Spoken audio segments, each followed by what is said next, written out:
100 മേനിയുണ്ട്. അതെന്താണ്? സ്നേഹം. നമ്മൾ ആദ്യം വിശ്വാസത്തിൽ വിതക്കുന്നവർ 30 മേനി, പ്രത്യാശ വിതക്കുന്നവർ 60 മേനി. പിന്നെന്താ പറഞ്ഞത്? സ്നേഹത്തിൽ വിതക്കുന്നത്. അതാണ് ഈ 100 മേനി എന്ന് പറയുന്നത്. ഒരു കുരുവിട്ട, ഒരു വിത്തിട്ട ഞാറ് കിട്ടുമ്പോൾ 100 വിത്തുകൾ നമുക്ക് കിട്ടും. പ്രത്യാശക്കൊരു കുഴപ്പമുണ്ടേ, ഇടയ്ക്കിടയ്ക്ക് വിട്ട് പിടിക്കും. ഇപ്പം നമ്മൾ മോട്ടറ് വെള്ളം അടിക്കുമ്പോൾ വെള്ളം ഇങ്ങനെ ചാടി ഇങ്ങനെ വരത്തില്ലേ? നമ്മൾ ആ ഓസ് നോക്കുമ്പോൾ കുറച്ച് വെള്ളം ചാടി വരും. അതിനാണ് ഇടയ്ക്കിടയ്ക്ക് ഗ്യാസ് കയറുന്നുണ്ട്. പ്രത്യാശയ്ക്ക് അങ്ങനെ ഒരു കുഴപ്പമുണ്ട്. ഇപ്പം സ്നേഹത്തിന് അങ്ങനെയല്ല. സ്നേഹം 100 മേനി കൊയ്യണമെന്ന് പറഞ്ഞ കാര്യം ഗ്യാപ്പില്ല, ഇടയ്ക്ക് ഗ്യാസൊന്നും കയറുന്നില്ല. ഇടയ്ക്ക് കുറച്ച് വിശ്വാസവും പ്രത്യേകം കുറഞ്ഞ സമയമുണ്ട്, അങ്ങനെ വരത്തില്ല. 100 എല്ലാ സമയത്തും ഒരുപോലെ. അതാണ് സ്നേഹത്താൽ പ്രവർത്തനം നിരതത്തിനാണ് പ്രാധാന്യം. അവിടെ പ്രവർത്തനമൊക്കെ മൂലമുണ്ടല്ലോ, ആ പ്രവർത്തനം ആദ്യം മൂലം ഉണ്ടല്ലോ. വിശ്വാസം പ്രവർത്തനം മൂലമാണ് നീതീകരിക്കണമെന്നുണ്ടല്ലോ. പക്ഷെ നിരതമായിരിക്കത്തില്ല, അവിടെ ഗ്യാപ്പ് വരും.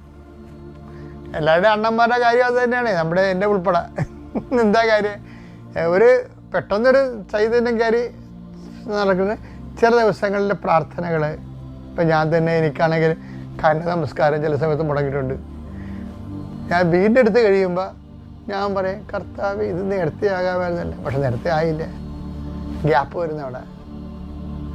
അതാണ്. അപ്പം ഇതങ്ങനെയല്ല. സ്നേഹമുള്ളവന് നിരത ഉണ്ടാവും, ഗ്യാപ്പ് വരത്തില്ല.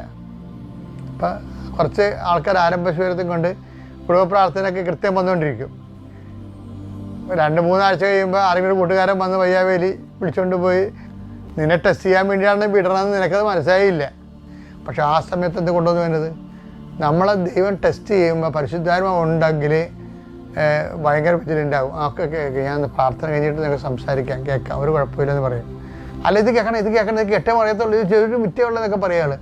നമ്മളെ തട്ടിക്കാൻ വേണ്ടി പിശാച് സ്നേഹത്തിൻ്റെ ചിറകിൽ ധരിച്ചൊരു എന്നെ കണ്ടില്ലേ? അതിനാണ് ഈശോ പറയണത്. ഇവനെ ഒഴിവാക്കണം എന്നുണ്ടെങ്കിൽ ഈ കാര്യത്തിൽ ദൈവത്തോട് നമ്മൾ നേരത്തെ, ഞങ്ങളുടെ ഈ ഫീഡിങ് പ്രെയർ നല്ലതാണ്. ഞാൻ രാവിലെ എഴുന്നേറ്റ് ചെയ്യണ ഒറ്റക്ക്, നിങ്ങളുടെ കൂടെ ചെയ്യണ കാര്യങ്ങളില്ലേ, അതൊക്കെ മുമ്പ് ഒരു ഒറ്റക്ക് ചെയ്യുന്ന കാര്യമുണ്ട്. എല്ലാ വിഷയവും കണ്ടുമുട്ടാൻ സാധ്യതയുള്ള വ്യക്തികൾ, സംഭവങ്ങൾ, സ്ഥലങ്ങൾ, പോകുന്ന വഴികൾ എല്ലാം ജപമാലയിൽ സമർപ്പിക്കും.